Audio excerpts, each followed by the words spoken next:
Your objective is to basically grab more buckets than the other team. So it really gets some people up there where they're like, I'll be the runner. I'll go. Like it gets them talking about Mhm. what they're going to do and like who's going to go where. And I'm like, that's what paintball is. That's what paintball is about is communication and team sport. Yep, yep, yep. And like I said, by the time I get them off the hyperball field and speedball field and take them out to the woods, they're doing that. They're actually working as a unit instead of just like, usually you get rec ball players out there and like, well, me and my buddy are going this way.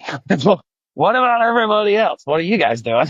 So So it's I kind of know cool. that's good though, because rec ball is the future, and I mean, like, and those are the guys that are gonna grow and eventually become tournament players. So it's good that you're Oh yeah. you're teaching that early and planting that seed early, and how comms are essential to Yeah. making to making shit happen.